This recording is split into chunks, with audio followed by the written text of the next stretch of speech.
Hello everyone, welcome back to my channel. So in this video, I'll be solving question number 4 of cost of capital and financing decision unit. Okay, so without any further ado, let's start with the solution. X Limited has assets worth rupees 32 lakh that have been financed by 18 lakh of equity shares of 100 each, means there are 18,000 equity shares. General reserve of 3,60,000, मतलब कि क्या हो गया, reserve and surplus and debt of 10,40,000. ठीक है. For the year ended 31st March 2010, the company total profit before interest and taxes was 6,23,000. X Limited pays 8% interest on borrowed capital and is in a 40% tax bracket. The market value of equity as on 31st March 2010 was 150 rupees. And what was the weighted average cost of capital? Use market value as weight. अब देखो इस question के अंदर the question has specifically mentioned that we need to use market value weights, whereas in the last question, that is question number 3, it was nowhere mentioned that we need to use market value weights or book value weights. ठीक है. The best, I believe, the best in that case, the best solution would be to use book value weights and write a note. ठीक है. That would be the best possible solution, I believe. Question number 4. We have already read the question. चलो let's start with the question. ठीक है. अब देखो सबसे पहले तो question number 4. Just a second. Yeah, question number 4. इस क्वेश्चन के अंदर I need to make some modifications. I'll let you know when we'll be solving the questions. ठीक है. आ जाओ. सबसे पहले हम निकालते हैं कॉस्ट ऑफ इक्विटी. ठीक है.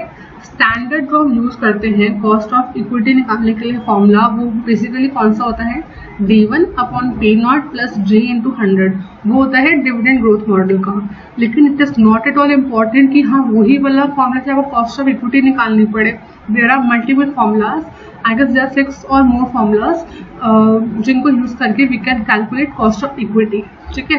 तो इस क्वेश्चन में होता है, देखो इस क्वेश्चन के अंदर आपको उसने earning before interest and taxes दे रखा है. मतलब कि अर्निंग जो होता है ना, EPS अपॉन मार्केट प्राइस पर शेयर इंटू 100, इससे निकालेंगे हम अपना कॉस्ट ऑफ इक्विटी. सबसे पहले क्या कर देंगे, हमारे पास earning before interest and taxes दे रखा है, माइनस कर देंगे इंटरेस्ट.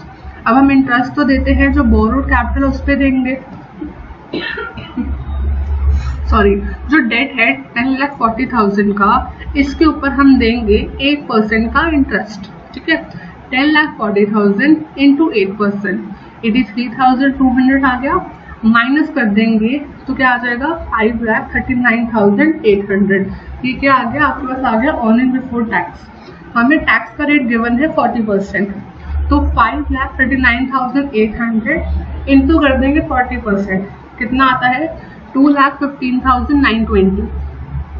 जब मैंने माइनस कर दिया तो क्या आ गया, अर्निंग आफ्टर टैक्स 3,23,880. इसको डिवाइड बाय कर देंगे नंबर ऑफ इक्विटी शेयर्स से. कितने नंबर ऑफ इक्विटी शेयर्स थे, देखो 18 लाख डिवाइडेड बाय 100, 18,000. जब मैंने इन दोनों को डिवाइड करा तो मेरे पास क्या आ जाएगा, EPS मतलब कि अर्निंग पर शेयर. ठीक है. You can also take it as 18, but preferable होगा आप इसको 17.99 लेके ही करो ताकि आंसर आपका एकदम एग्जैक्ट आए. ठीक है. अब देखो EPS 17.99 divided by market price कितना दे रखा है क्वेश्चन के अंदर, 150 इंटू 100. इससे क्या आ जाएगा, आपको बस आ जाएगी कॉस्ट ऑफ इक्विटी. आंसर आया 11.99%. इसको आप बोल सकते हो 12%. ठीक है. अब हमारे पास आ गई कॉस्ट ऑफ इक्विटी. हमें अब निकालना है cost of debt. Cost of debt कैसे निकलेगा वो देखो. हमारे पास क्वेश्चन के अंदर दे रखा है कॉस्ट ऑफ डेट का जो इंटरेस्ट है वो है 8%. ठीक है. हम क्या होता है formula, I into 1 minus T upon net proceeds into 100. Net proceeds 100 ही मानेंगे इंटू 100, दोनों कैंसिल हो जाएंगे तो I into 1 minus T I कितना है 8 है, 8 इंटू 1 माइनस टी कितना है 40%, तो 0.40 लिख दिया मैंने। आपके पास कॉस्ट ऑफ बोरोड कैपिटल आ जाएगी 4.8%।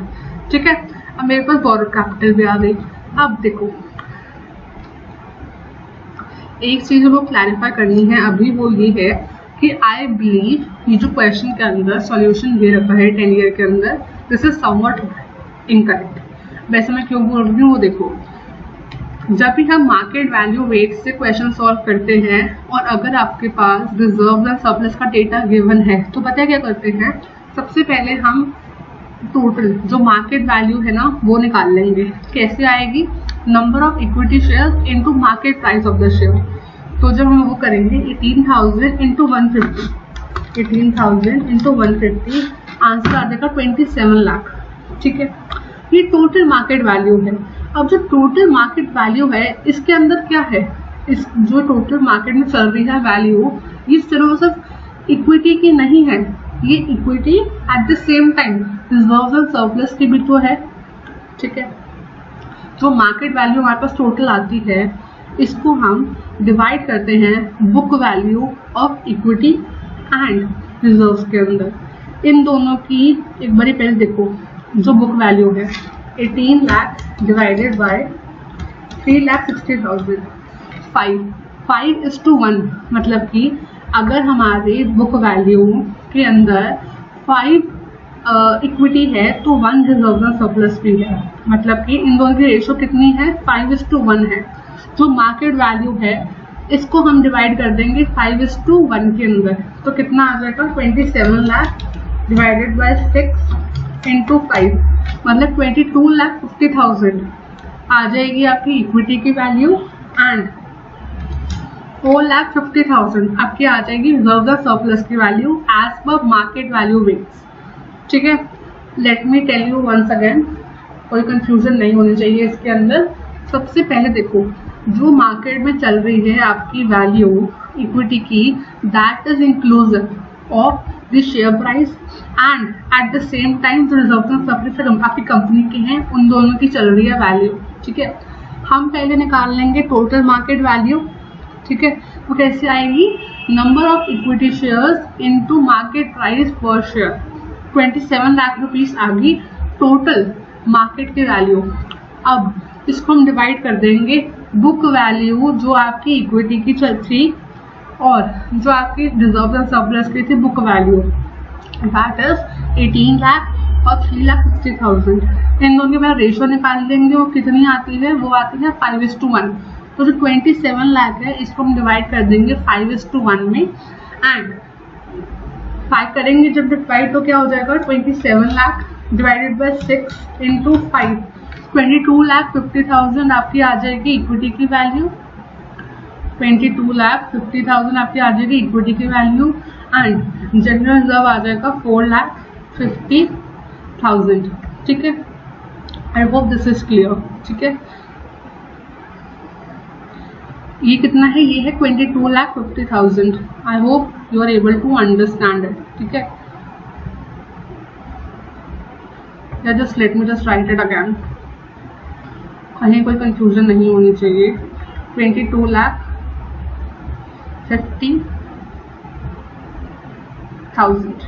ठीक है, 22,50,000 ये कैसे आई, टोटल मार्केट वैल्यू को डिवाइड करा book value of equity share capital and general reserve. यहाँ पे it would be more preferable if you will write reserve and surplus. ठीक है, don't write general reserve, right reserves and surplus. ठीक है, I hope guys this is clear. ठीक है, and अब total कर देंगे, इनका कितना आता है 37,40,000 आता है, उसको उन दोनों का वेट निकालेंगे 22,50,000 डिवाइडेड बाय 37,40,000, 0.602, ऐसे सबका हम वेट निकाल लेंगे। कॉस्ट देखो, कॉस्ट हमने ऑलरेडी निकाल ली है दोनों की एंड वन मोर थिंग, जो आपकी कॉस्ट ऑफ इक्विटी है वो आपकी cost of reserve and surplus भी होगी, तो ये दोनों की कॉस्ट भी निकाल ली एंड डेट की भी आपको कॉस्ट पता है 4.8 निकाल चुके हैं ऑलरेडी। देखो एक और चीज़ मैं बता दूँ एडिशनली, आपकी रिजर्व और सरप्लस की कॉस्ट डिफरेंट कब आएगी आपकी इक्विटी से, अगर आपको पर्सनल टैक्स रेट गिवन होता है, ठीक है। वो थोड़ी एडवांस चीज़ है, आई डोंट नो वो चीज़ आपके इसमें इंक्लूडेड है या नहीं है, but just for your general knowledge I want to tell you कि अगर कॉस्ट ऑफ आपको वो दिया हुआ है, पर्सनल टैक्स रेट दे रखा है, तब इन दैट केस ये दोनों की जो कॉस्ट है दैट कैन बी डिफरेंट, ठीक है।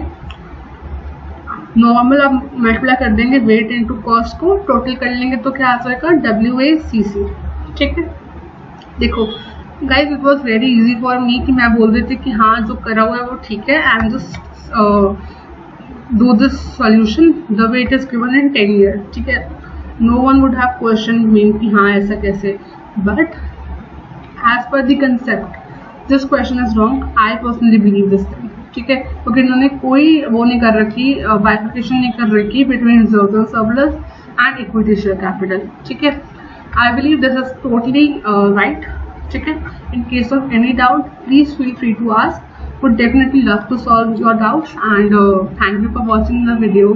See you in the next video. Bye.